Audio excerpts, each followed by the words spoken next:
like, oh, no, we cannot listen to R. Kelly. R. Kelly is a pedophile. And now here's the thing, and just hear me out for 1 second. Technically speaking, R. Kelly is not a pedophile. Just give me 1 second. I promise this goes away. Just hear me out. The term pedophile refers to people who are attracted to those that are prepubescent. Then there's something called a hebophile. That's people who are attracted to those in the early stages of puberty, like 11, 12, 13, 14. And then there's something called an ephebophile. That's people who are attracted to those in the later stages of puberty, like 15, 16, 17, 18. But I think the reason we don't make those distinctions is because it's very hard to explain the difference without sounding like a pedophile. Probably dead, and I'm not allowed to talk about it on most platforms, but I'm going to try to talk about it on this platform because this isn't fucking TikTok. Am I deep enough? Was I deep enough in? Was I allowed to curse this soon? I think you're fine. I'm being silenced everywhere because I want to tap dance, and nobody wants me to tap dance. People are like, oh, you shouldn't talk bad about Mitch McConnell. He can't hear me. He's brain dead. He's brain dead like the emperor on the golden throne, surrounded by a series of custodies, which are congressional security guards, while he's being hidden from us by his wife, who has fled the country like a duchess from a medieval rebellion, Phil. These are the words I tried to say on TikTok. They said that was against the community guidelines. Who's posted against me? His daughter? His daughter's not online anymore. Mitch McConnell's daughter has disappeared from the internet, the same way Mitch McConnell's spine disappeared after he marched with Martin Luther King. Did people know that? Did you know that Mitch McConnell's real first name is Addison? Did you know that, Phil? No. And people aren't allowed to know that because Larry Ellison bought TikTok because Joe Biden's an old stupid man who sold the goddamn company, and now Donald Trump's allowed to post there all day with Spencer Pratt. But if I talk over there, Phil, people go, oh, that's against community guidelines. You're being too mad to the corpse of the man that stole the Supreme Court, and now women bleed out in parking lots in hospitals across the South. Fuck Mitch McConnell. Fuck his whole family. Fuck these motherfuckers. I am so tired. I'm constantly, Phil. It's constant. The show's called Crashing Out. All the white supremacists, the KKK, the Patriot Front, right? They say the master race. Oh. I'm an English major. And they say you're dirty Indian. Yeah. So I say I'm a dirty Indian, even though I'm Pakistani American. But okay, we're all dirty. We're all filthy, right? I'm an English major. Maybe you might be the master race. My one question, do you wash your ass? Yeah. And the answer is no. No. If you don't wash your ass. But we're dirty. No, but you cannot be the master race. You have to come back to me with a clean ass, and then I'll entertain your argument. Yeah. That's what I said. I mean, there's a pure logic to it. I don't get it. I mean, I saw it explained on Twitter once. Oh, shit. This guy on Twitter just explained it. He just said, he's a white guy. He's like, how do we not use bidets? He's like, if you had shit on your arm, would you wipe it off with a piece of paper? Repeatedly. Would you just wipe it with a tissue paper? If you had some shit on your arm, would you wipe it with a piece of toilet paper? Until it bleeds. You would wash it. Okay, that's...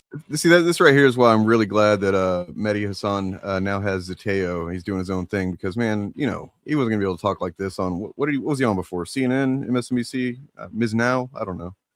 But, you know, I'm you know, he's out here doing it, man. He's out here doing the Lord's work. You know, and I don't even believe in the Lord, but he's doing it. Welcome, everybody. This is a special edition or something of this, where we do some stuff. We're gonna hang out. We're just gonna hang out, man. No commitments, no promises, no disappointment. Because if there's no promises or commitment, then you can't be disappointed, man. But you know, hopefully you'll hang out and we can shoot the shit, hear what you guys are going through, what's going on with you guys in your lives. If you want to share that, you know, because I'm definitely gonna have to, unfortunately, share what's going on with mine. And try to drum up a little bit of doll hairs. With that in mind, I actually have a little thing I made. I meant to show this before the stream, and I forgot that I had made it because I'm terrible with this. Let me upload it real quick. But while I'm doing that, yeah, it's Saturday. As far as I know, I haven't looked at the news in a couple hours, but we still don't really know what's going on with Mitch McConnell. But now it seems like Trump is also well, Trump had accidentally admitted in a tweet or whatever. It's just a tweet. I'm gonna call it a tweet. He admitted that he went to Walter Reed in probably an emergency situation. You don't really go to Walter Reed just like on such a regular basis. He says that he goes every 6 months, but he kind of slipped, and I don't think he realized that they were keeping this from the public. And he admitted that he went just like recently, which would make it the second time in 2 months that he went to Walter Reed for a physical, which means if he went to Walter Reed, it wasn't just for a physical. Okay.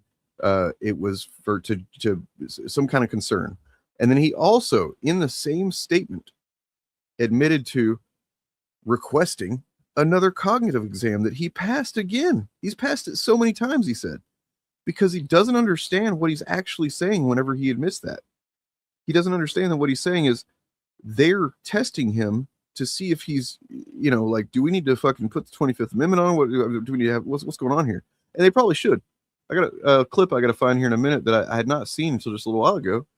And this guy is gone. It is hard to understand. It's hard to understate, rather, how gone this man is, as far as his mind, as far as his anything coherent. Like, he was never really a coherent human being on any level that regular people understand, because his priorities are all fucked up and always have been. But now it's like a fucking bag of sundowning cats in his brain. It's wild, man. But physically, he's in the shitter.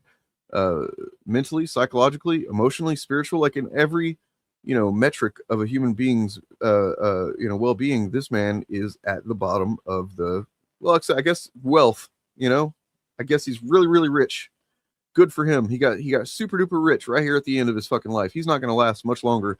I promise you that. And this is not a threat or anything. Secret Service, FBI. I'm just calling it like I see it based on the way the man looks. He's not going to be around a whole lot longer, I don't think. Here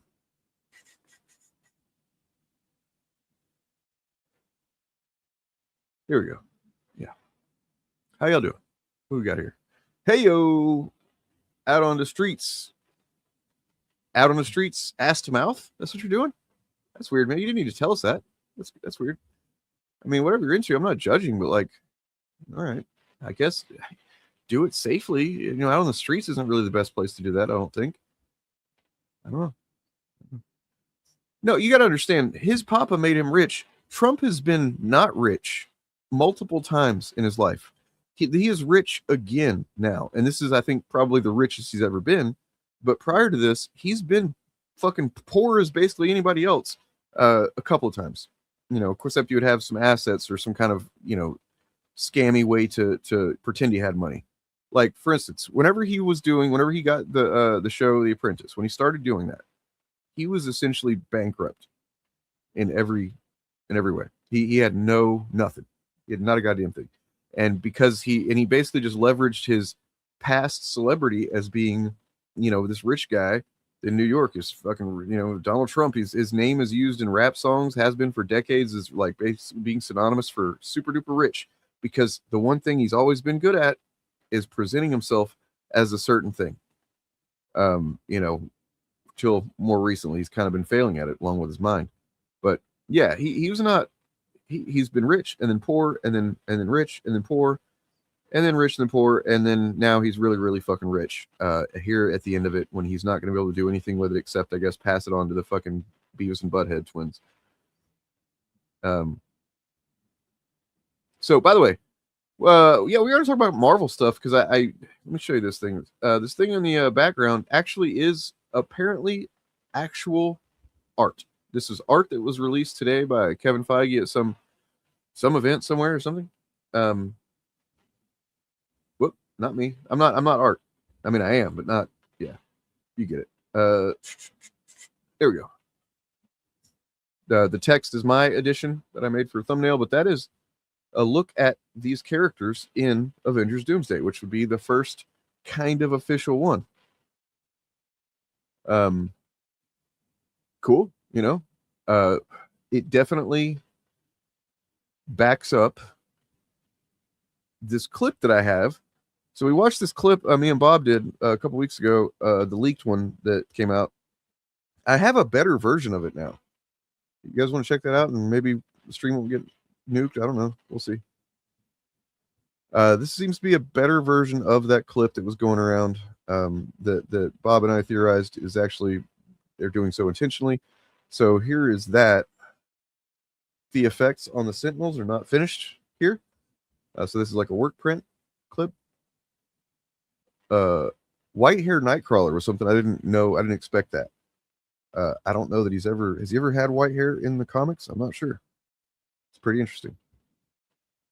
And his white jacket, which is also in that image behind this. So that kind of lends it toward being, both of these being legit. There we go. No Wolverine. I believe he's supposed to be in the movie, but it seems like maybe he probably doesn't make it to the end. That's what I'm guessing.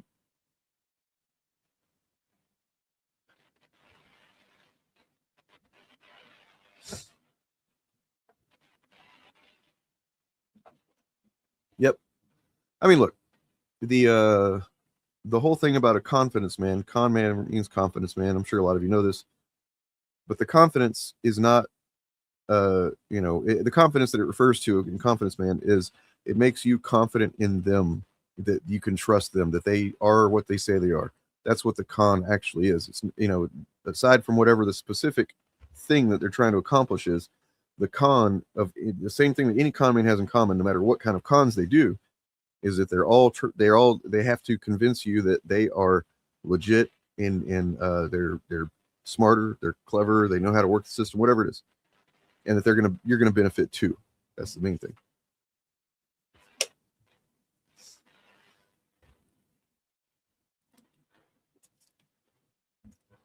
Yeah, I mean, obviously he is going to be older there, because that's clearly what the deal is. But especially since we know he's played by Alan Cumming again, it makes sense. I'm not against him being older. In fact, I'm fine with all of them being older, because it seems like we're going to get a younger X-Men team next time. So yeah, why not have the old X-Men here? Fucking do it. A little bit more excited, a little bit. It could be a terrible movie. I saw John Campea, doing some bet hedging in a recent video or whatever, where he said that he'd heard from one insider that they haven't been able to find the movie in the edit, which I thought was kind of weird, because that's exactly what was said about Supergirl, and it's just like, that sounds like somebody's bullshitting based on the recent things that were said about another movie.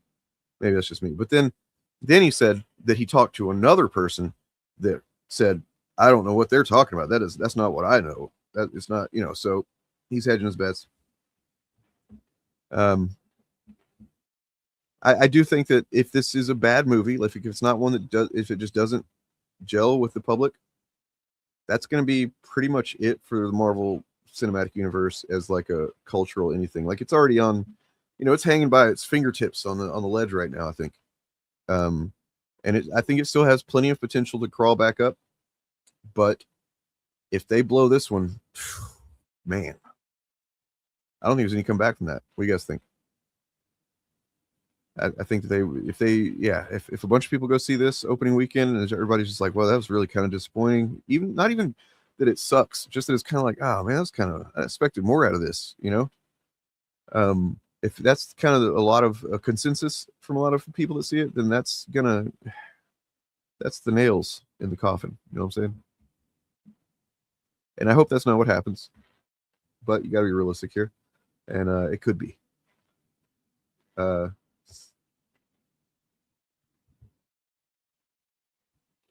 don't think it's going to be quite that long. I think it'll probably be closer to 3 hours, but I mean, I did see that Spider-Man Brand New Day is 2.5 hours, which is, kind of cool. Plenty of Spider-Man. We got trailers with Hulk in it now. Guess that was only a matter of time. And it does confirm that Hulk is essentially someone that, not a villain, but obviously somebody that Spider-Man has to deal with in the film. So looking forward to that as well.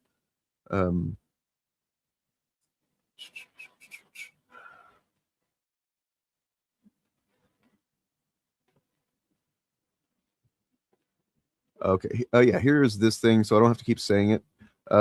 I'm about to put a link in chat.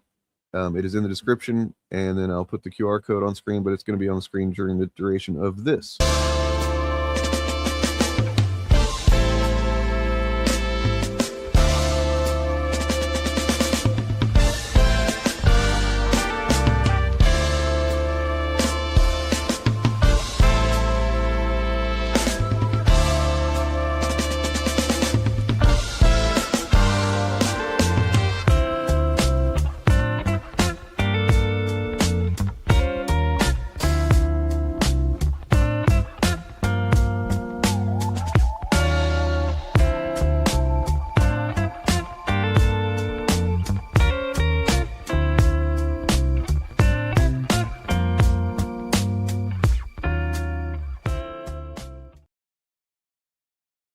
Yeah, there's that.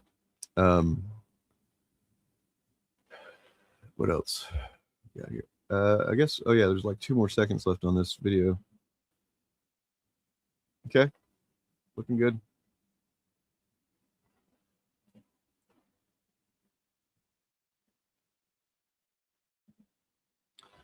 What else? What else? What else?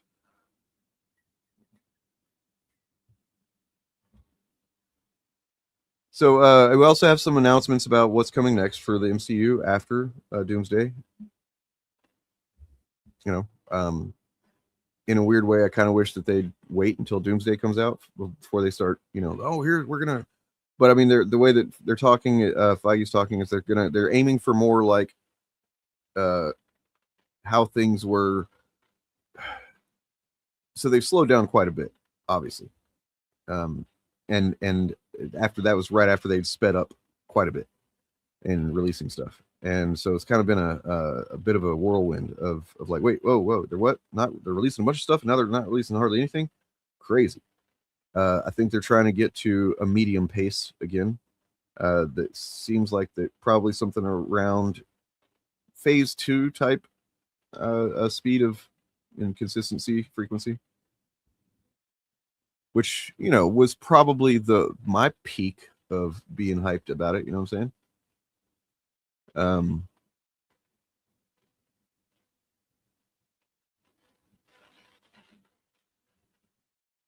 What do we got?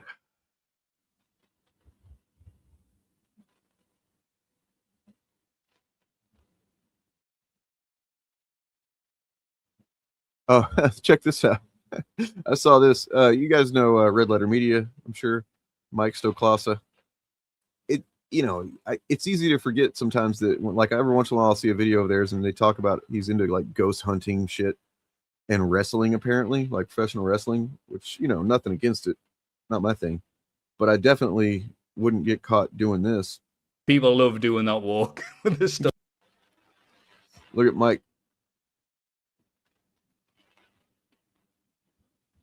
doing whatever walk dance thing that is. That's pretty fun. He's a fucking cornball. Like I said, not a lot of strict expectations today on myself. I'm just kind of got a bunch of stuff I've collected over a period of time, and we're gonna check it out. Check out some stuff. Look at some things, some stuffs.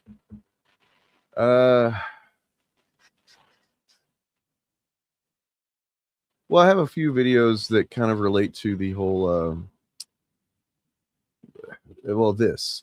The Republicans calling everyone communists and socialists now not only shows just how desperate they are, but it's also not going to help them. Allow me to explain. Every single Republican, from Donald Trump to Stephen Miller to Mike Johnson, has been out there calling Democrats socialists and communists. Now, they're doing this out of a desperate last-ditch effort to try to bring up McCarthyism and try to stoke fears among their base about communism. The thing is, it's not as effective as it used to be. Because not only are his claims about Democrats being communists highly inaccurate, and you can see that on the political spectrum, because not a single Democratic politician is a communist, but studies have consistently shown that young voters, and especially independents, aren't really swayed by those buzz terms. The only people that it really affects are older Republicans. In terms of things just being blanketly labeled as socialist or communist, it doesn't really bother young Democratic voters. And independent voters, who overwhelmingly are the ones who determine the outcome of elections, care more about specific policies like on housing, healthcare, wages, climate, etc. Older Republicans remain to be the group that is likely to have a strong negative reaction to socialism or communism. Now, it used to be a lot of people who were immigrants, like people in Florida who are of Cuban descent, because a lot of them escaped a communist government. But Donald Trump is currently acting like a communist government. And it is not lost on them that Donald Trump and the Republicans are blockading and threatening Cuba.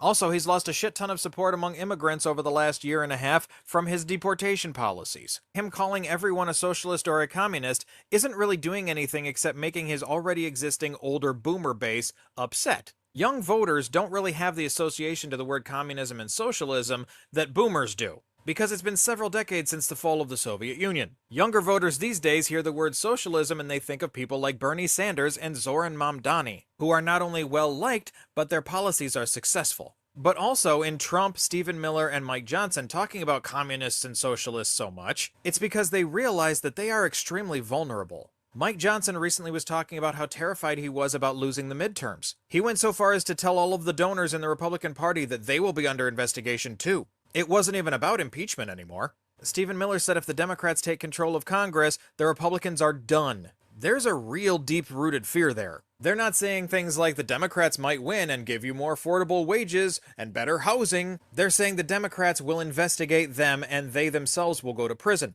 because that's all they actually care about. They don't give a shit about the American people. They never did. Remember, all throughout the midterms of 2022, the Republicans were complaining about inflation, and they said that they were going to bring down costs. And just like Trump did in 2024, they immediately started just doing investigations into Biden and his family. So the Republicans have no problem for years passing absolutely nothing to help the American people and just doing investigations into Biden, but now they're terrified of investigations coming after them? I thought if you did nothing wrong, you had nothing to worry about. After all of the allegations they made against Biden were found to be false. But they're also... Yeah, cool. Let's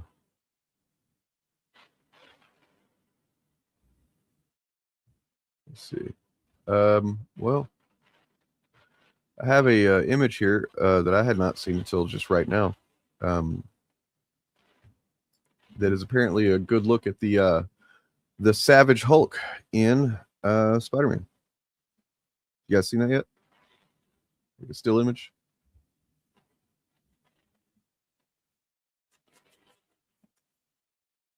There he is.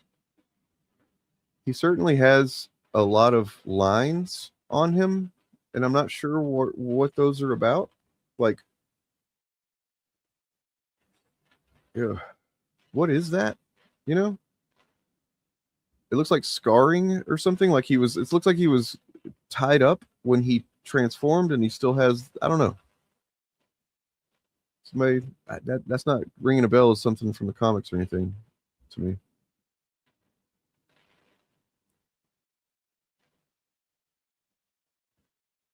I mean, he looks pretty cool. I'll say that. He looks pretty dumb, looks pretty angry. And that means, you know, that fans, that all the people that are in my comments under my, I think he did get bigger yet. I think he got dumber and bigger. So all the people that are in the comments of my Hulk video from a couple years ago that are like, you know, shitting on the video before ever even watching it just based on the title of it. There you go, man. There he is. Congratulations. I'm sure it'll be fine. I'm looking forward to it. I hope that it's not just going to completely undermine everything that I've said in that video. But, you know, if it does, I'll be okay. I'm going to be all right. All right.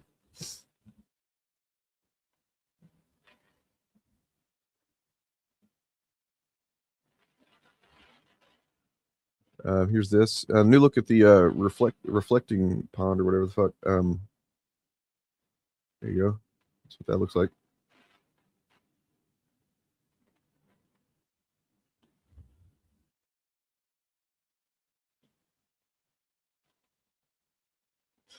Oh yeah, Trump crashed out again this morning, man. I sorry to kind of go back and forth between topics, but you know, we do that anyway. But like, I especially today am not trying to keep it contained. Dude threatened to wipe out a civilization again. He is shitting his pants in a different way than he normally does on every regular basis. He's shitting his pants because he's clearly terrified of the alleged plots to have him assassinated from Iran.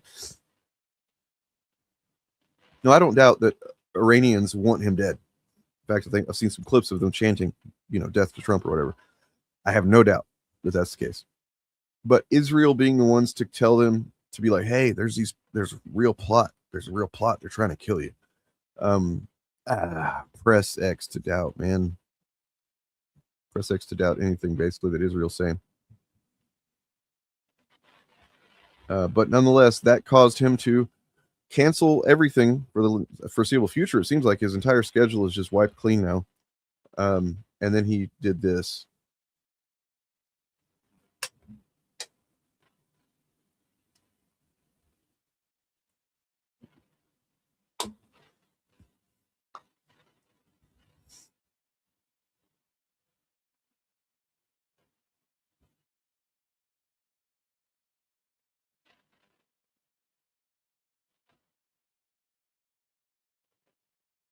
This is clearly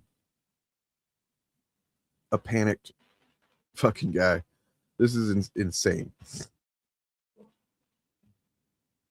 I mean, when you break down what he's even saying, he's saying that the military is ready and they've agreed to his plan to, if he's attempted to be assassinated, to decimate and destroy all areas of Iran for a year. Well, I mean, if you do it once, you're done. Like, what is he talking? Like,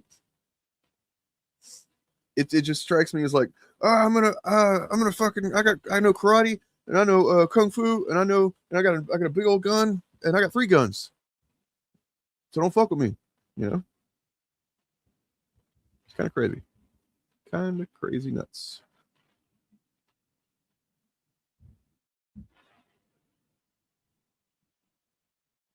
But Iran, look, they're actually trying to build bridges, I feel like, because they made a helpful video for Trump to understand, basically the consequences of what happens when he fucks around like he does. So this is apparently a legit Iranian-made video.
Like that music was from The Dark Knight.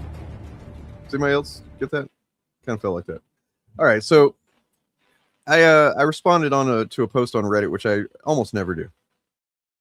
The post on the Reddit was let's see, in Saltier Than Crate. That's literally the only place that I ever consider responding to anything.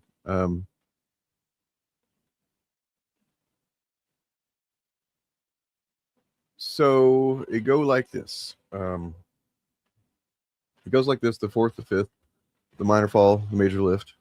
Those of you who know, you get it. You get it. Okay. Share this screen here.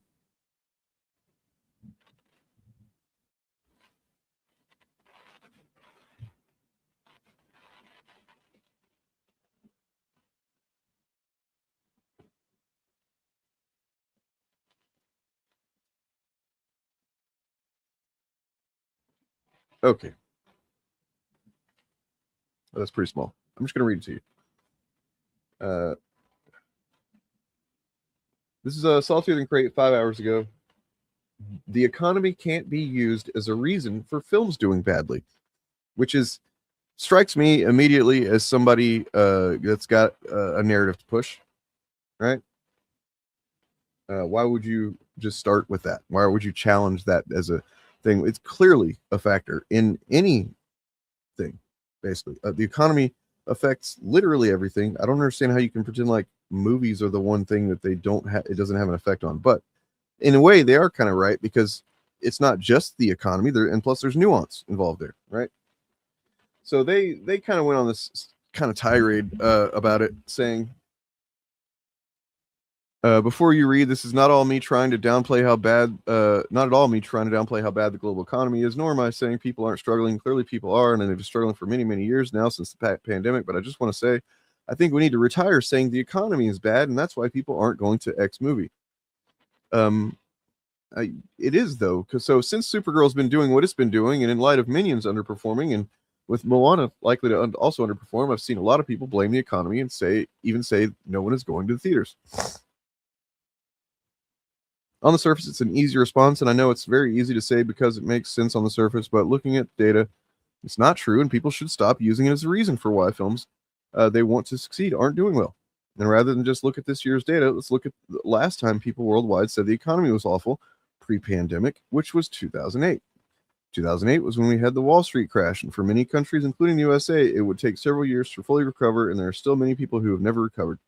This is also after the writer's strike, which affected many films in production, causing delays and shooting with incomplete scripts. So that's all correct. Despite the huge economic recession, the yearly domestic box office in 2008 was only down 0.3%.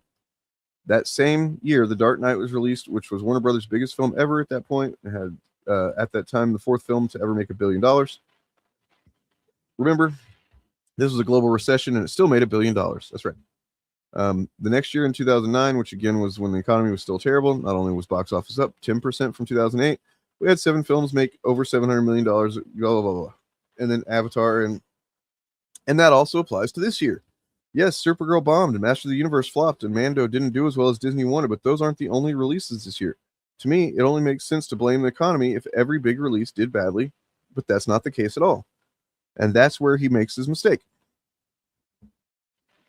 So he says Project Hail Mary, Super Mario Galaxy, Michael, The Devil Wears Prada 2, Toy Story 5, Top Story, Obsession, and Backrooms have all been big hits. By Monday, we'll have 3 films hit $1 billion with Galaxy, blah, blah, blah, blah. Okay.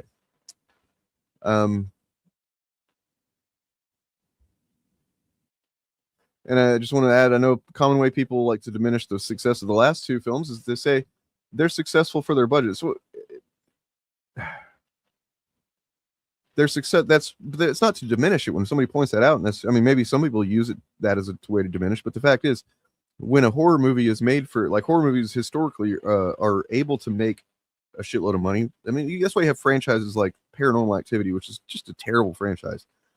Shitty, stupid movies. But because they're made so cheaply and they manage to get, hooked into the culture enough, they, and Saw's another one. Like, it's just, horror movies are cheap comparatively.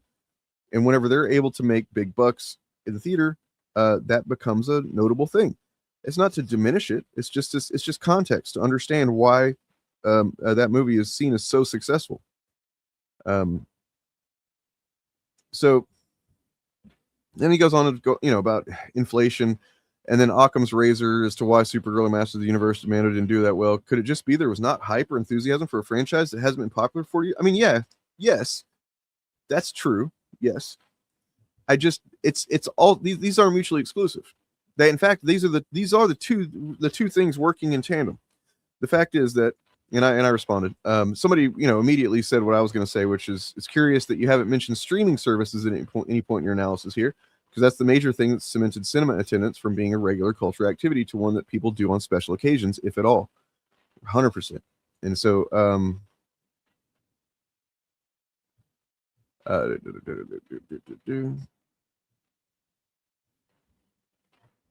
I said, it's pretty clear. It's pretty clearly a confluence of factors, unless one is starting from a conclusion, that is. The economy is a broad way of saying it, but the fact is that people generally have less disposable income, while everything, especially cinema tickets, have become absurdly priced. Taking a family to see a movie is going to cost at least $80 if you want to get some drinks, but it can be closer to 150, as I spent last summer taking my family to go see Superman. Got everyone a drink, popcorn, snack, food, whatever. And I think I spent close to $150. I think we took a Lyft, which is probably partially why, but I mean, gas, if you want to include gas or whatever it is, like it all matters. And it's not just the economy sucks, therefore movies don't do well. It's that when you have streaming, let me finish reading my thing. So the result of the factors is this: people become more judicious of what they will spend their money on. With a literal war economy in the negative sense, wrecking oil prices, most responsible people will choose to wait the 3 to 4 weeks, in some cases sooner, to watch the thing in the comfort of their home where you can pause it, make food, have some drinks or smokes or whatever, all for like $30, and you can own the movie. Asterisk, considering the fact that they're phasing out owning, digital media, you don't really own it, but you know what I'm saying.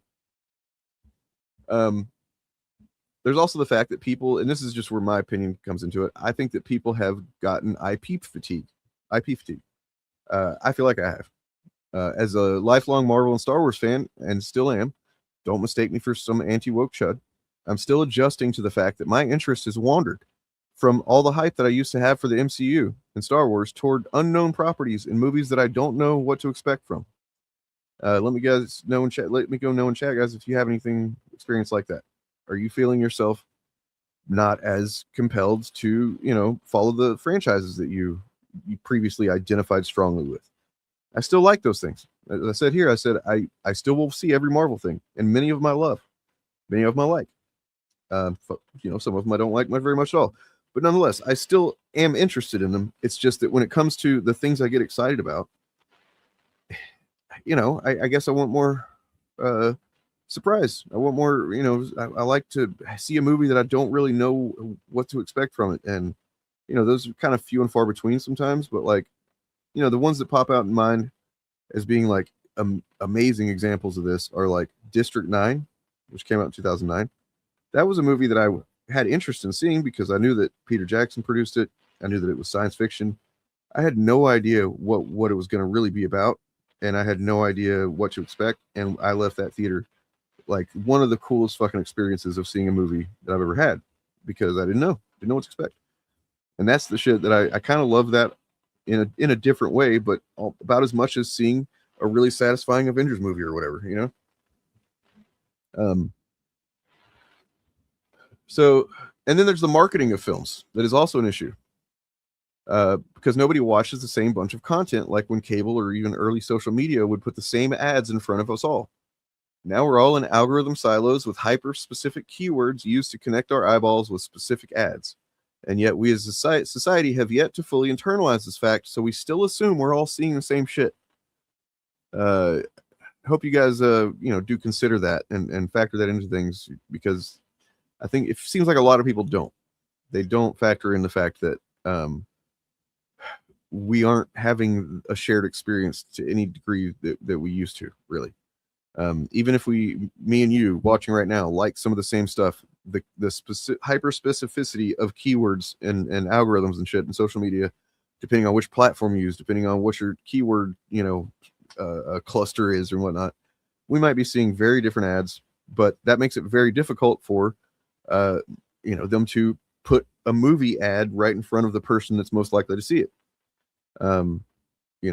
So it's a tricky one. So it's all these things I think that have to do with it. I don't think that I think it's kind of silly to just say you can't say it's the economy. Well, you can. You shouldn't stop there. If you want to understand it, there's plenty of layers to the issue. I think that if we are able to recover from everything going on right now, if we are able to get the country going back in a good direction at some point in the future, you will see attendance go back up a bit. I doubt it's ever going to go back up to where, like, I don't know, maybe I'm wrong, but like, I just feel like movie theaters are going to kind of become a bit like, vinyl shops in a way. Like it's people who really, really appreciate movies, like the cinema experience. we'll still go see things in the cinema. And then occasionally, you know, something will come out that families want to see together and it gets people excited. Yeah. Oh, and then I said, so the reasons that you see the films we've been seeing do so well, many of which are horror, is because people want an experience that feels worth the cost and time and leaving the house. So like horror films, they get people excited in new ways. They surprise people. They get people, you know, it has a good horror film has like a visceral effect. And you know, you know, if it freaks you out or is kind of creepy or weird or just fun or whatever, people talk about that shit. And then that becomes marketing in and of itself. When people start talking about the, you know, Backrooms or Obsession, or, you know, that's the marketing right there. I didn't know about any of those movies until suddenly everybody's talking about them, right? I mean, I guess I knew vaguely about them, but like, and to prove my point here, I want to take you to a little website you might have heard of called Rotten Tomatoes.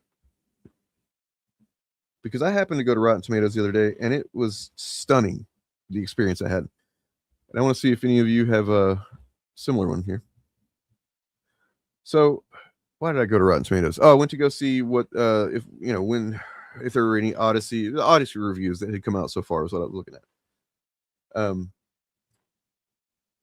that's when I realized, although I had heard at one point that there was another Evil Dead in the works, I had no idea that it was out now. Okay.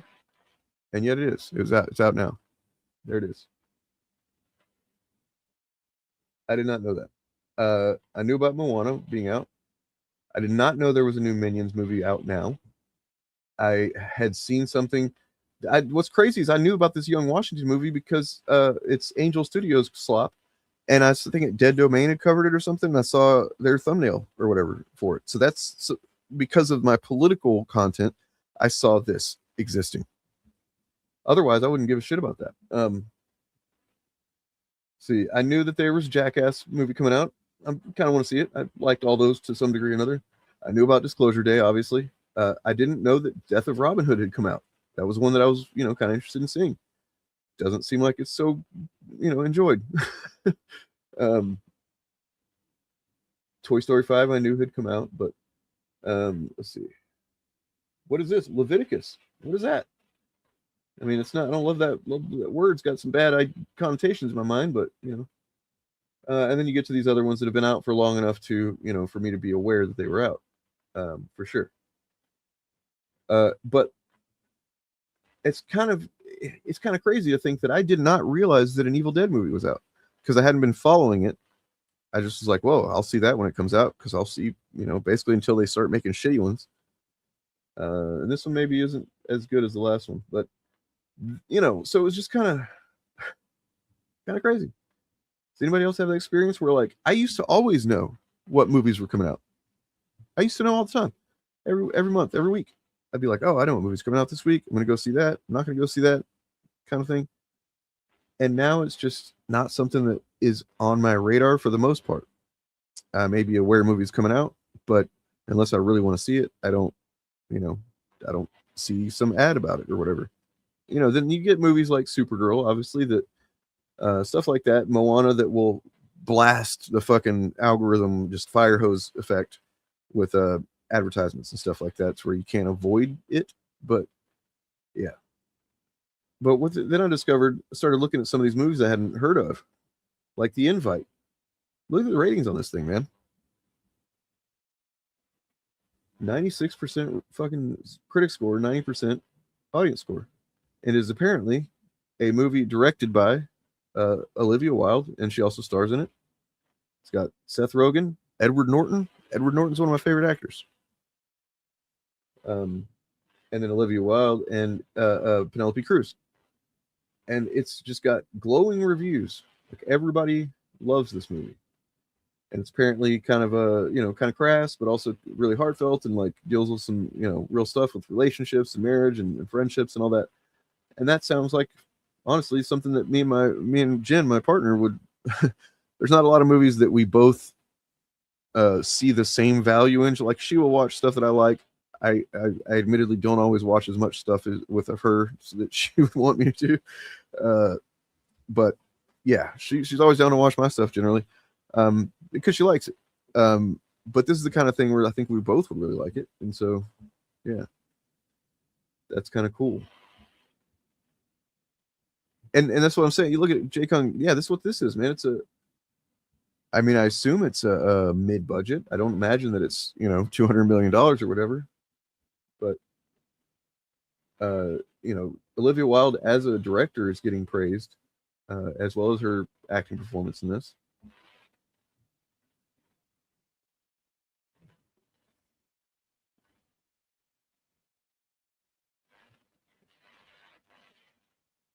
And then there was another one that I saw that maybe isn't as good, but was still kind of interesting in the premise. Called I forget the character's name, but it's something, and it's basically a sort of retelling of Wizard of Oz, but not. So it's a God damn it, something and the Celebrity Sex Pass. So it's about a woman who's going to get married to a guy, and you know how most couples will have a celebrity sex pass, like the thing where you agree with your partner, like, if I ever get to meet this celebrity, then you can have sex with them. But you kind of agree to each one of you has that, right? Has that person. It's a silly thing that I think a lot of people do. I don't know if it's something people take very seriously. I don't even know who I would choose, honestly, but so the plot is that this woman's getting married, and her husband or fiance meets his celebrity sex pass and has sex with her. And so then she feels all fucked up about it. And so she goes to see a psychic, and the psychic says, well, you got to, go do yours, find yours and do them. So, and apparently hers is John Hamm.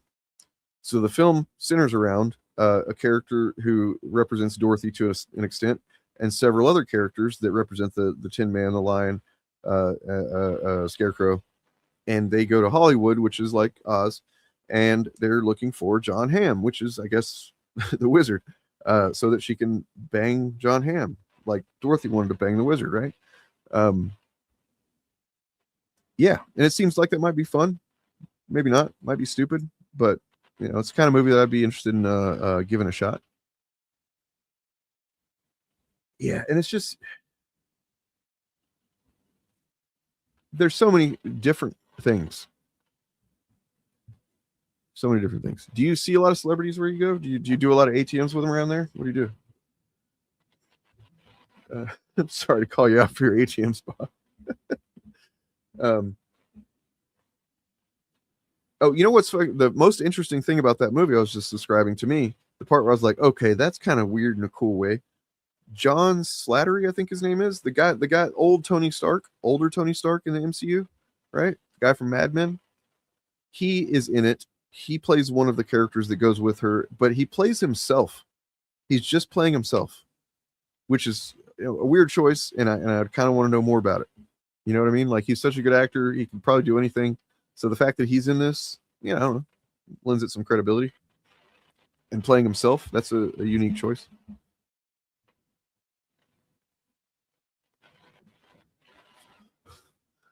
Fuck yeah, they are.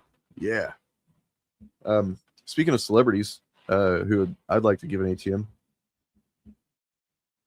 Unwavering confidence, the hubris, the delusion that Kenny Powers has with what Trump possesses. I don't think I'm asking people to like these people. I don't think that's the goal. I think the goal is more like, you're probably more like this person than what you'd want to admit. The only thing I can equate it to is weirdly when we worked on Halloween. You're like, well, Michael Myers, I grew up in being terrified of him. Yeah. And now, since he's been around so long, people wear shirts with his face on it. And then you start realizing that they cheer when he kills people. It's what they're showing up for. They want to see all the ways in which he's going to murder someone. And I feel like with Kenny, it was a very similar trajectory where you see what a dick he is. And then weirdly, that's his equivalent of being a slasher. And then you're showing up to see him be a dick to people. And show me an unforgettable way in which you're going to be an ass to someone. So that's why Donald Trump won in 2024. Maybe people just want some more. They're cheering for Michael Myers. I love Danny McBride, man. I love Eastbound and Down was a fantastic show. Not for everyone, but it was very much, at the time that it came out, I was absolutely floored by how obscene and honestly sometimes like kind of offensive to me, but like I was still just stuck with it because I recognized that I was being a little oversensitive sometimes, and that I'd like to challenge those things when possible. It's that kind of show, and Danny McBride is fucking phenomenal in it. Basically all the Jody Hill shows and whatnot, most recently being the Righteous Gemstones is fucking excellent show. If you haven't seen that, check it out.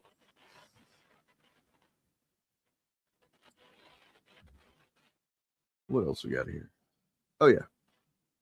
So going back to the old socialism conversation, I wanted to look around and kind of find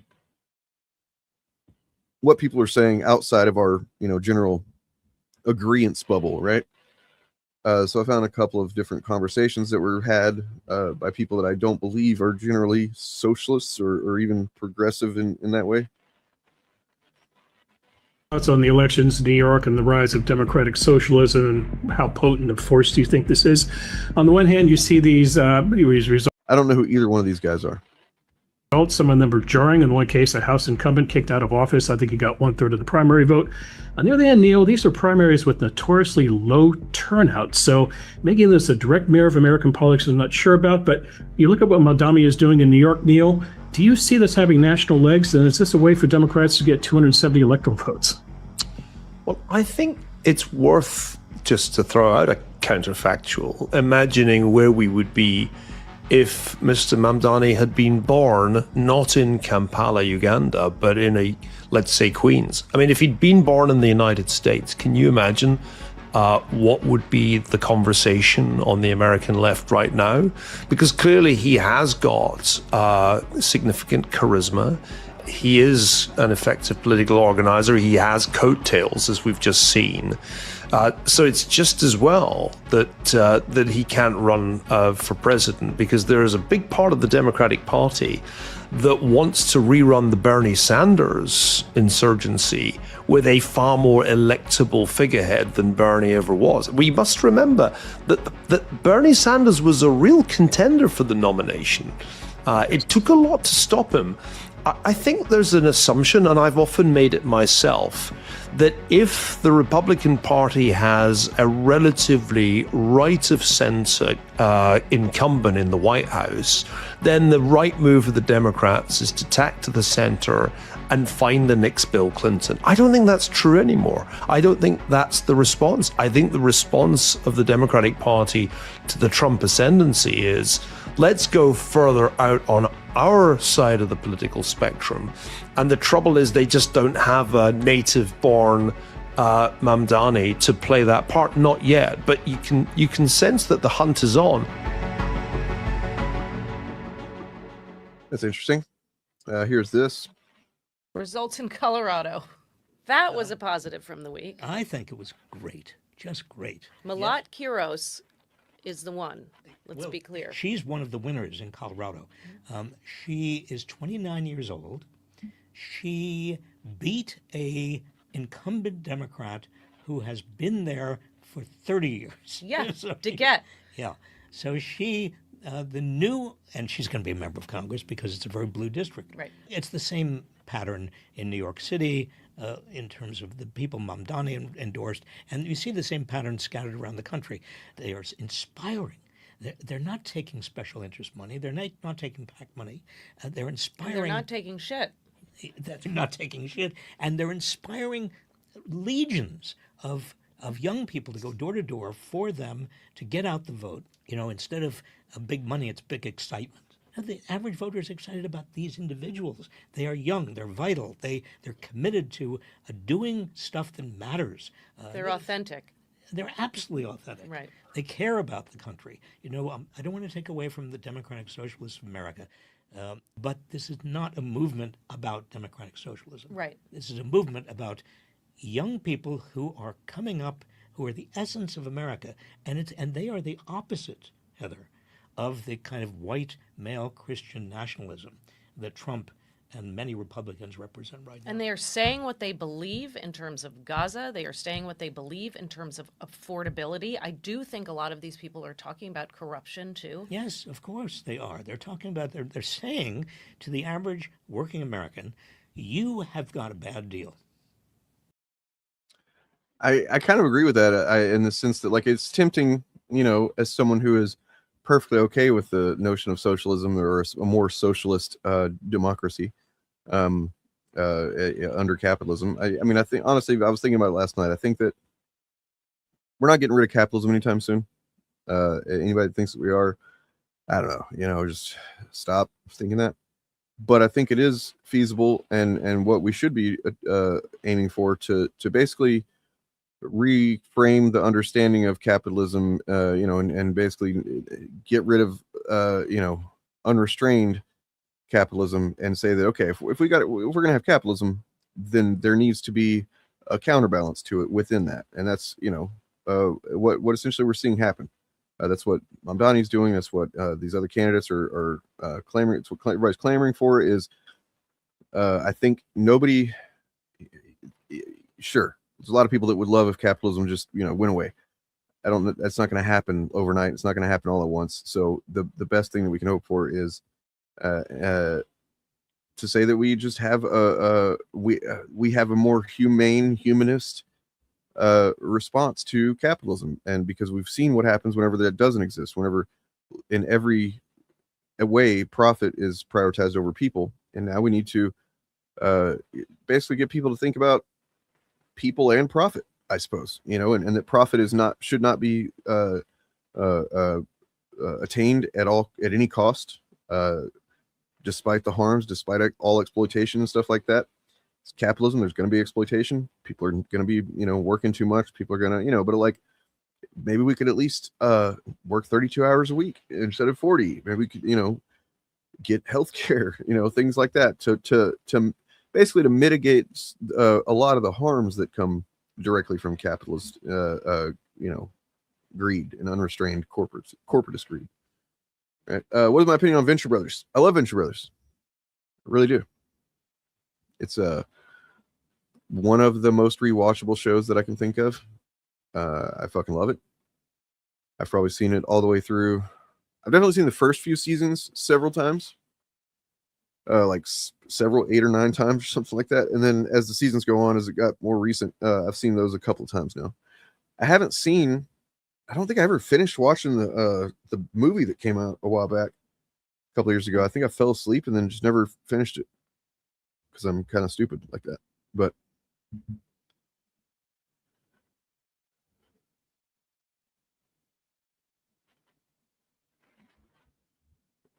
here's this. Wizards with guns. Right, I hope everybody's comfortable. We're in for a long surgery. I already took my watch off, so that's good. I hope you pooped before the surgery. I know I did. Speaking of, I do need to wash my hands. So I'll just go over here and wash grab my very sharp tools. Need to be careful. Is he moving weird? Does he always do that? I don't know. I've never seen him before. What? I think we should just probably start the surgery.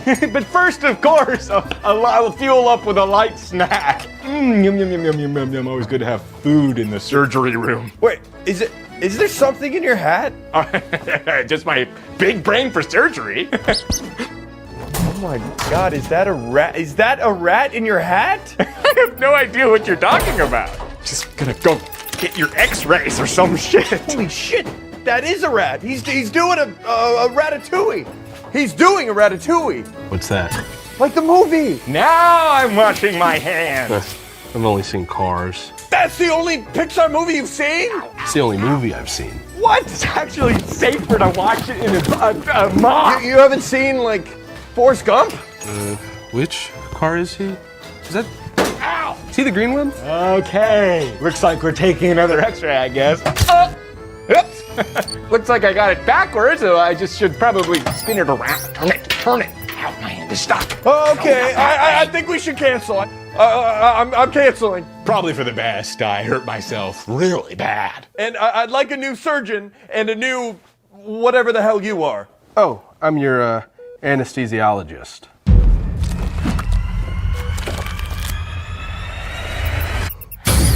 Oh, fuck! Unfortunately, we can't reschedule as I've already prepped the drugs. Too late to back out! Let me just grab one of both my syringes. And if you'll hold still, we'll find the vein in no time. No! Thank you, doctor. Can I have a Band-Aid? Oh, there it is. Ooh, that's deep. Went all the way through the cheese in my pocket. Oh, shit. Cheese? Yeah? Why? Oh, no! Oh, wait! Okay. Let's begin.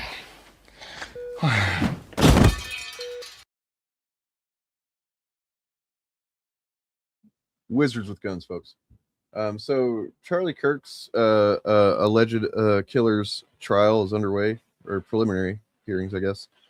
I don't know. I think they're probably going to convict the kid, most likely. You know,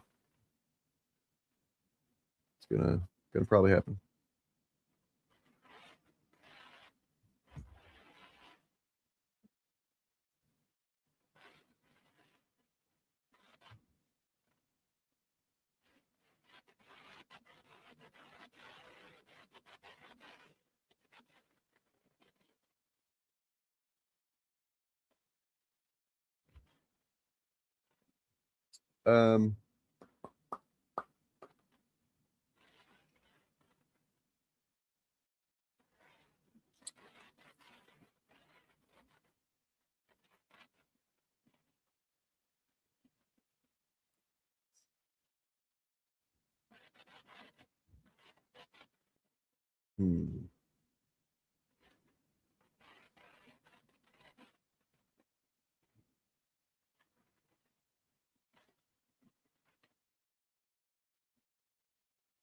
Looking for something kind of to watch. Like I said, not very prepared today. We got 12 people watching. I appreciate all of you who are watching. I promise I am finding something that I hope is worth your time.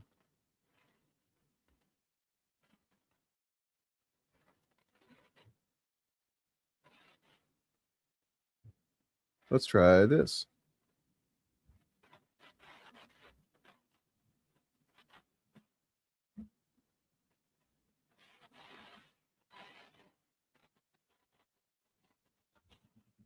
Oh yeah, wow. This seems pretty fucked up. I haven't watched it all the way yet, but yeah. From a Kentucky church that happened about, I guess it was like, I don't know, a week or two ago. The video was on Reddit. The pastor, Dwayne Walker, said, I guess put a Facebook clip out to talk about this. This is at a Bible school, like a vacation Bible school. Nice. So when kids on vacation, you know, you need to put your kids into school and vacation Bible school. So fun for the family, fun for the kids. Like camp, kind of? Like Bible camp? It's like a Bible camp type of thing, yeah.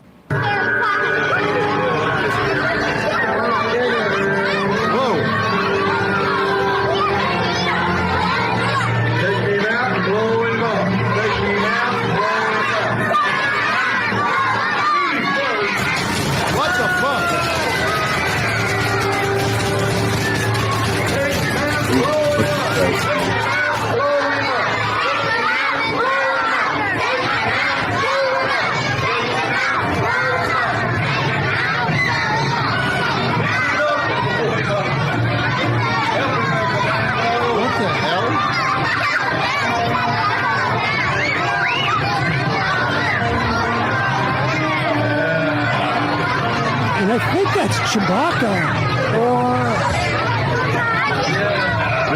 What was it? What was that? Was that a little play? Like a little? Yes, that was a play.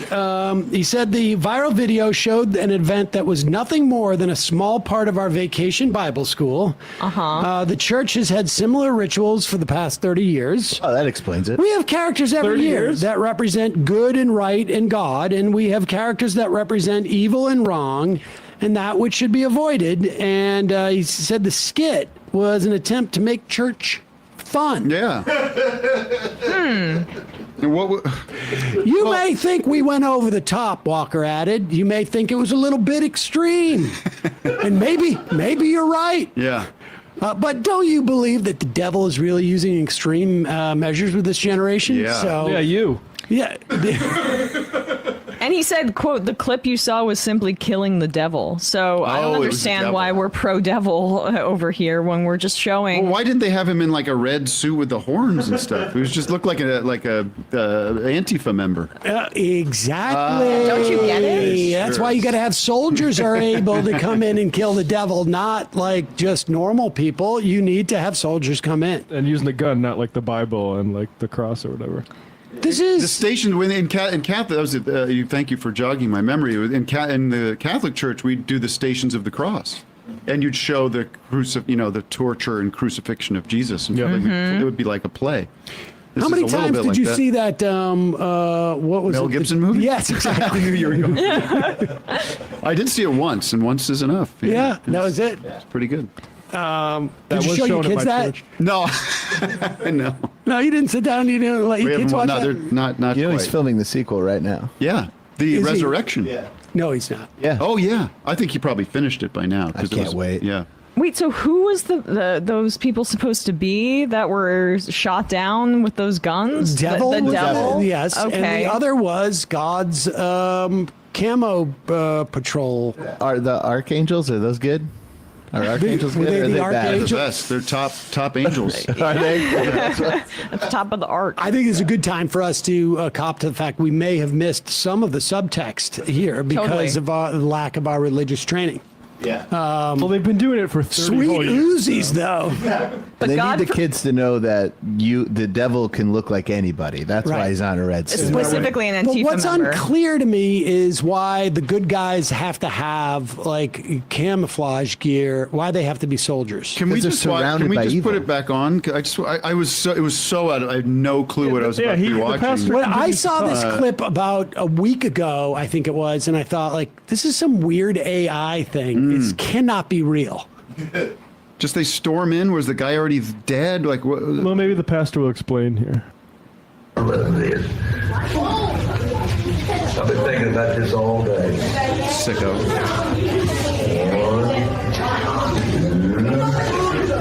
Look at the kid. Oh my There's a God. kid making like gun. Traumatized. Like pointing his fingers at people like it's a gun now.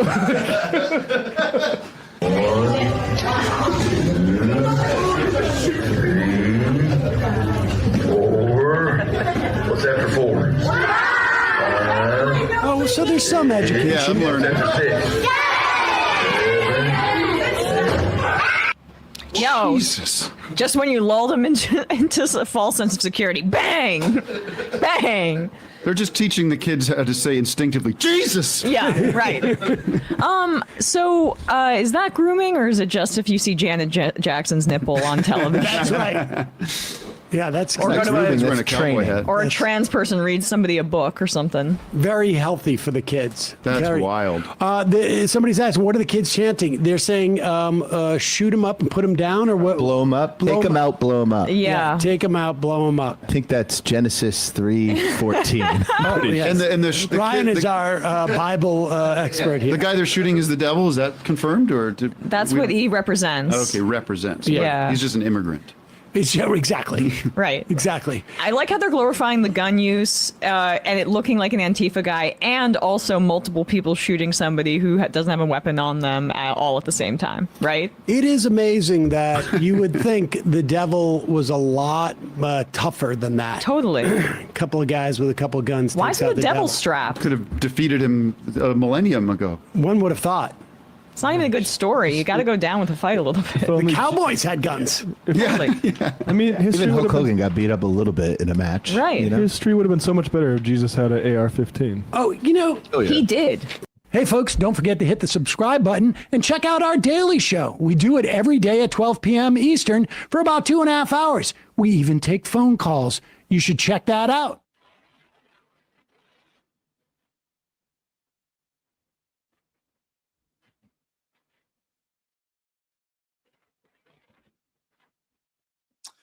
Okay. Well, Man, I'm only making an hour and 15 minutes. I'm already burning out on what to do here. I guess I don't know, man. I don't fucking know.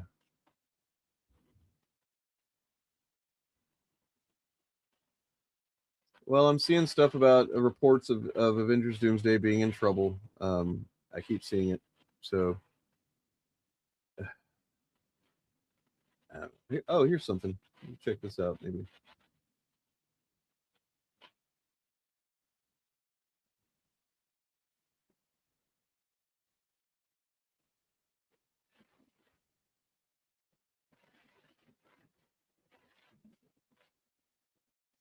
There was a time when anti-woke meant something. It meant a guy was willing to have Netflix employees walk out over his special. Now it mostly means he has a Patreon. This is a video about a brand, not a person. About what happens when I say what nobody else has the guts to say, turns into a content calendar. And about the fact that lately, the loudest people calling that out aren't outside this world at all. They're other comedians. Quick orientation, because this ecosystem doesn't have a name tag. Call it the Rogan Sphere, a cluster of long-form podcasts and comedy clubs that grew up in and around Joe Rogan's orbit, Austin-based, UFC adjacent, built on 3-hour conversations that treat no filter as the whole product. Guests cross-pollinate, comics headline each other's clubs. The house style leans hard on cancel culture grievance. How do you feel about that? Like the whole cancel culture? Well, what it is it's a culture of people being able to express themselves. Mm-hmm. And when people can express themselves, they can change the way other people feel about things. They can get people upset at things. You could say things that you've never been able to say before. You like so many people have the ability to express themselves now. So it's like you can get someone fired. Like if you decide that you're going to pile onto someone because you don't like what they said or what they did. Jokes about the mob. You know, they figured it out like the mob figured out the lottery. You know, Whitey Bulger won the lottery twice. Did he really? Yeah. You know how bold you have to be a gangster in South Boston and not just win the lottery once, but win the lottery twice. Like, see if you can find that. How do you rig the numbers that big? That's crazy. I can get away with it. You can kind of get away with stuff before the internet. Before the internet, you could get away with things like that, where you could kind of rig the lottery a couple of times, and everybody's like, "Whitey won again? What the?" And a recurring pitch that everyone involved is a brave outsider, even while selling out arenas and signing 9-figure platform deals. Hello, everybody. I have an announcement. The podcast is moving to Spotify. I signed a multi-year licensing agreement with Spotify that will start on September 1st. And to be fair to the thing before we take it apart, it worked for a while, for real reasons. It gave a generation of comics a clear identity in a crowded market, a lane, a fan base, a reason to check this podcast instead of the other 40. It gave audiences a way to feel like listening to a podcast for 3 hours was a small act of rebellion, instead of just a long drive home. And it landed because it wasn't purely invented. There were genuine examples of institutions overcorrecting, genuine pile-ons, genuine jokes that got treated like felonies. The bit had a real nerve to touch. For a stretch there, this was actually the fresh lane in comedy. While one part of the industry was having very public, very necessary reckonings about who got stage time and who didn't, another part of the industry noticed there was an audience that felt like nobody was talking to them anymore, and built a whole ecosystem to fill that gap. Say what you want about the material. The business instinct was sound. People who study this stuff for a living have pointed out that the whole uncancelable posture only works as a badge of honor if the danger feels real. For a few years, enough people believed it was. The problem is what happens to any nerve you touch 3,000 times. It goes numb. Somewhere in the last few years, anti-woke stopped being a reaction and became a release schedule. The same targets, the same you can't say anything anymore, cold open, the same faux danger where nobody involved is actually risking a single dollar. It stopped sounding like rebellion and started sounding like a product line. And the people noticing that shift first weren't critics from outside comedy. They were the comedians standing right next to it. Tim Heidecker has been mocking the Rogan-adjacent scene for years. Sometimes do drop into the Joe Rogan show just to, like, if it comes up in my YouTube. The pounding. And I was like, oh, see what him and Bob Saget are talking about just for fun. For fun or whatever, just to be like, I always think like, maybe it's a good show, maybe I'll watch it. I miss you. And it's so bad. It's such a show. I'm a bona fide moron. They sit across from each other and like they talk about they don't know anything about. I mean, it's kind of like me, I guess, but Vic Berger makes a bunch of very funny they have the most sort of internet videos. Shallowest perspective on everything that's coming out. And he built a parody of the format back in 2021. Oh, where do we go? Where do we go? And I mean, I have a platform, and you guys are more than welcome to say whatever the you want to say on here. I might agree with you, I might not, but where are you going to go if you're silenced everywhere else? I can't have you guys on 24/7. Yeah. And when he talked about it with Mark Maron on WTF, his framing wasn't political, it was professional. He described the whole vibe as comics going in circles, doing the tone of the college rec center at 3 a.m, with an audience getting validated by this cretinous backwards thinking. A Vancouver sketch duo called the Bachelors of Music found a whole audience just narrating anti-woke bits back at people in a deadpan expert explains format. And the joke works precisely because the material is so formulaic, it explains itself.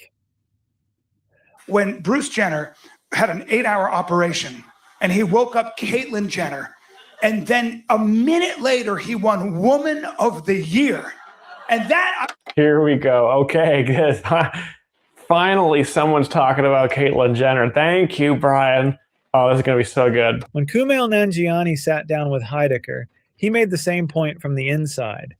Comedy used to reward saying something nobody else was saying. Now, he noted, half the circuit is saying the exact same thing. When comedians start describing other comedians' dangerous material as predictable, it's a review rather than a political statement. When I started doing comedy, the whole thing was in Chicago doing open mics. It was like, I have to talk about stuff that nobody else is talking about. Oh, this guy's a bit about this. All you had to do was be unique and original. Yeah. And now, so many guys are talking about the exact same thing. Cancel culture, anti-trans stuff, whatever the it is.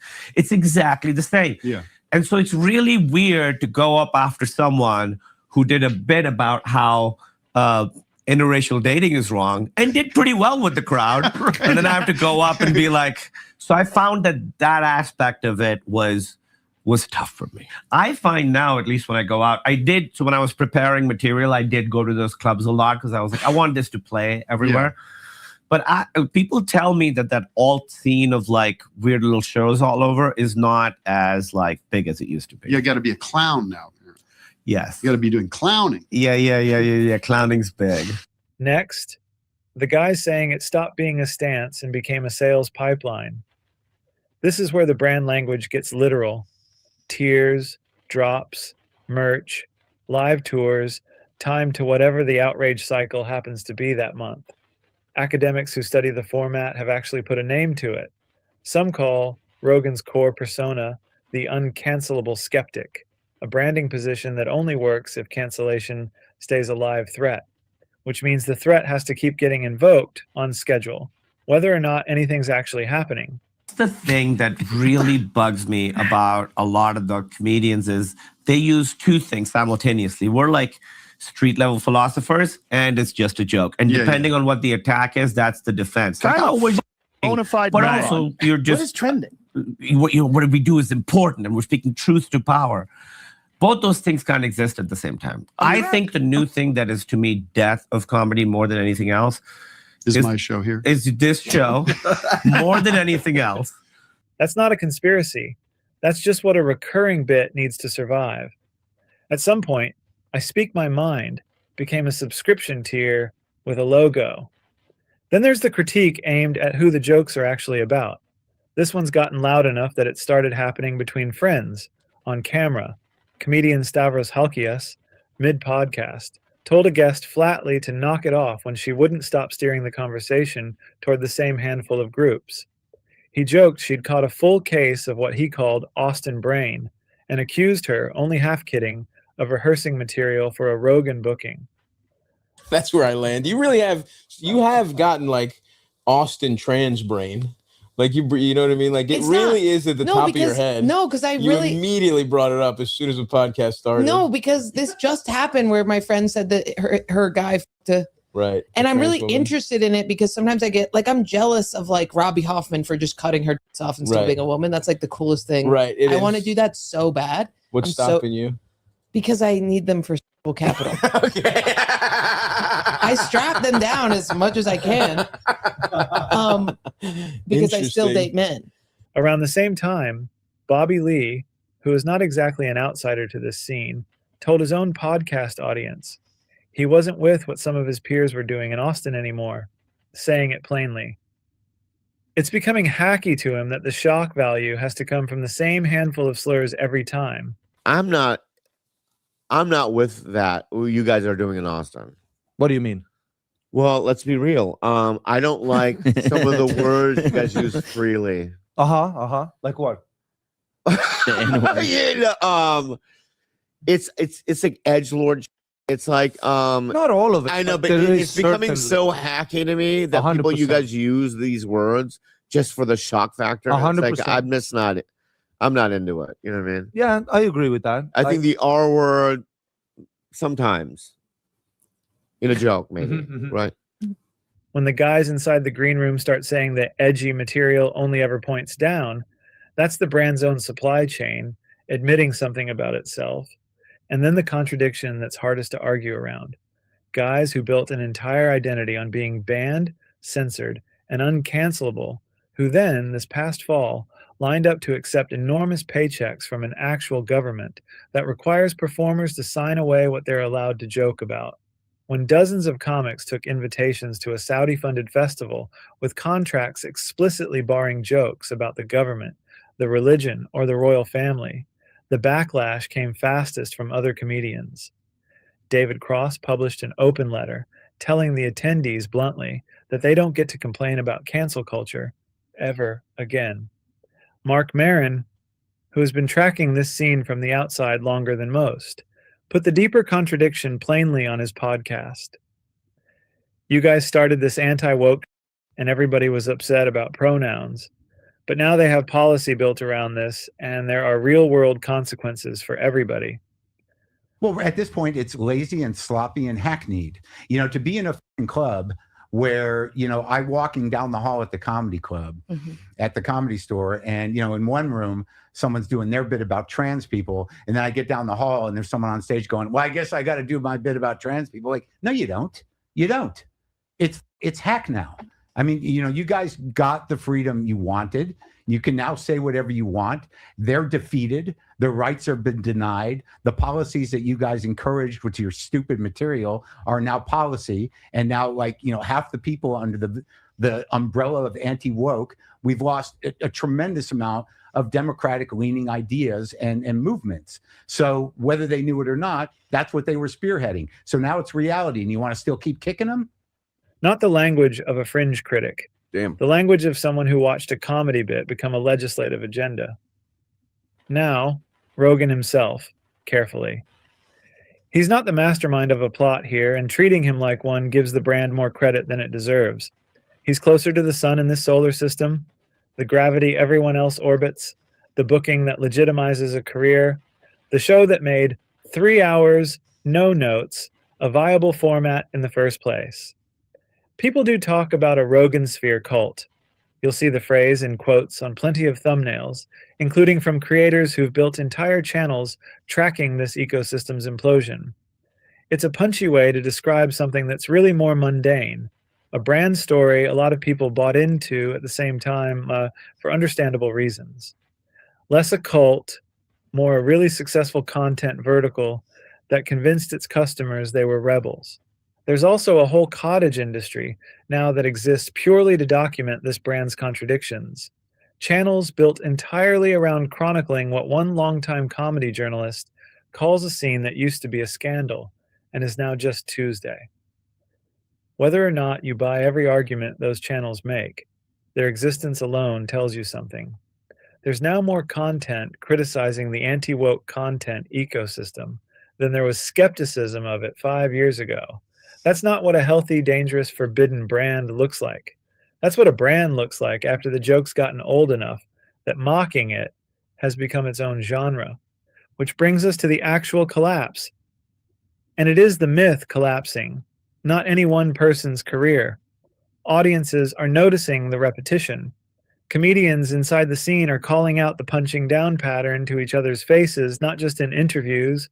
The central promise that this is dangerous, forbidden, the last honest room left in comedy, keeps running into the fact that nobody in that room is actually risking anything anymore.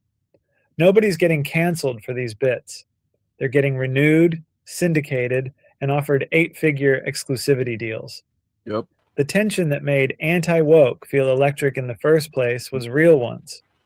What's left now is mostly the marketing department, still running the old ad copy after the product stopped being new. None of this means anti-woke disappears as a genre, or that anyone involved is finished. Careers in this world are, if anything, more durable than most. What's ending is the myth that it's still risky, that buying a ticket or hitting subscribe is some kind of rebellion. The audience got smarter than the pitch. The comics next door got bored of the bit before the fans did. And once the room you're performing in includes people who will tell you on mic that you're being hacky, the uncancelable outsider routine stops being dangerous and starts being administrative. I Tell the Truth used to be enough of a pitch on its own. At some point, it needs a second act. A brand can survive being mocked. It's a lot harder to survive being correctly imitated. And right now, the imitators aren't rivals or outsiders. They're the guys who used to open for these shows, sitting across the green room, telling the room exactly what it sounds like from the outside. The bit isn't dead. It's just not dangerous anymore. And once an outsider brand stops being dangerous, all that's left to sell is the outfit. Let me know in the comments who you think is next to get called out by their own scene. Subscribe for more of these, and if this one hit, a like helps. Wow. So that's a pretty excellent video, I think. I don't know about you guys that watched it. I just let him cook because he's only got 2,000 something subscribers, man. He deserves more than that. His name is his channel is Cringe Compass. That was an excellent breakdown of everything. That was even somewhat, you know, kind of lightly critical of even the sub industry of the channels like you know, Podcast Cringe and Too Lazy to Try, and those guys that like had just kind of have made another little cottage industry out of covering the Rogan sphere. You know, which I hadn't seen anybody do yet. Not to say that they're anything as bad as the Rogan sphere. No, I don't think they're doing anything harmful really at all, for the most part. But like, it is notable that, you know, it's like kind of the same thing as us with Showcast and, you know, these group friends that I've got and stuff that have talked about chuds. It's like, well, we're talking about that we only have content to make about this because there are these guys doing this shitty thing, and there needs to be somebody calling out the shitty thing. But, you know, it'd also be nice to not have to call out the shitty thing. It'd be nice for the shitty thing not to exist. Anyway, I'm kind of tired. I need to get some lunch. I might stream again later tonight. I'm going to drop a Cringe Compass in the chat so you guys can subscribe to him over there. And then I'm going to, well, I'm going to play this one more time real quick.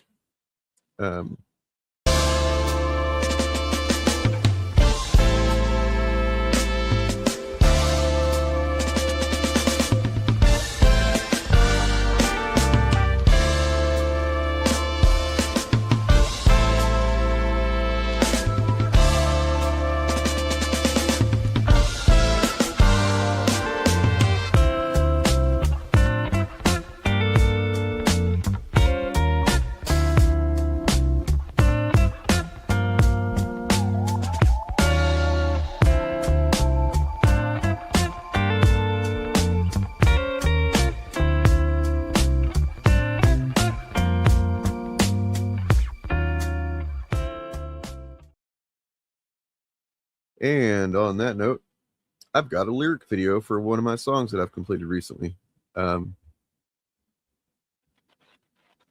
It probably is. I mean, it might very well be, man. I don't know. It's from a sample. You know, I pay a subscription fee for a music service thing that I get samples from and stuff. And it was a cool sounding one, and I grabbed it because it's free. Well, not free. It's included in my. I get X amount of samples. I get so many tokens for samples every month that there's no way I could even feel like I could use them all. I've always got a backlog of fucking tokens. Anyways, here's this. This doesn't sound like DJ Premier. I don't think. I don't know what this sounds like. You guys can tell me. But check me out later. I'll probably be back on later tonight. Have a good day, and thank you.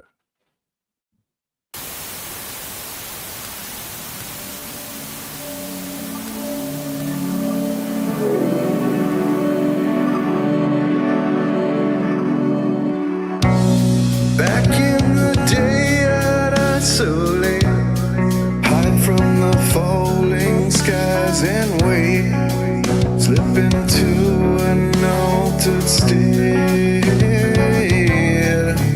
But I learned the hardest way that there's no escape, and I can't bring myself to turn away.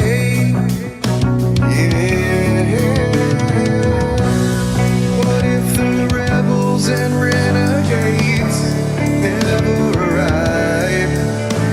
And what if the heroes we've waited for all this time take a dive? Oh, just a day ending in why? Just another doomsday gone by. How can I rest assured when the tension oceans rise? How can we come together when we're choosing different sides? How can we even begin to heal when the cynics are bleeding us dry? Divided we stand against a sinister design. What if the rebels and renegades never arrive? And what if the heroes we've waited for all this time take a dive? Oh, just a day ending in why? It's just another doomsday gone by. We're still alive.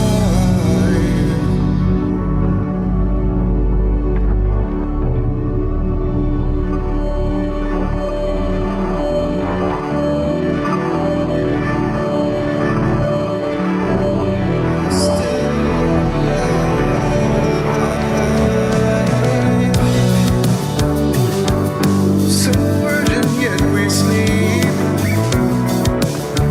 The rabbit hole is way too deep. The water keeps rising. The water keeps rising, and I can't bring myself to turn away. Ooh, I'm ashamed to say that I should.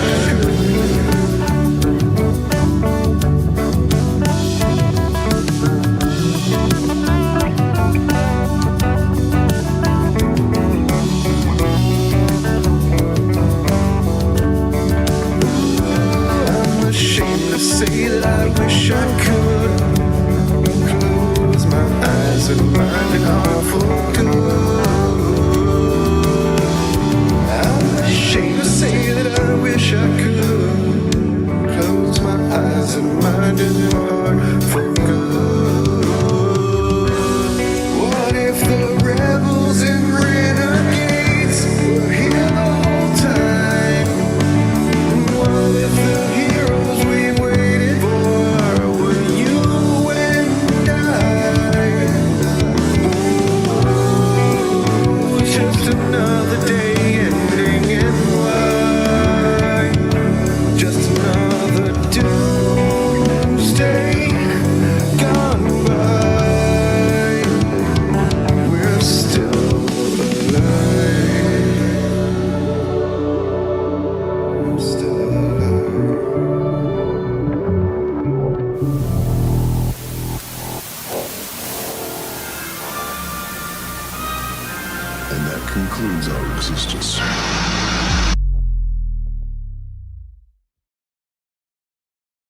Let's shoot protesters in the leg.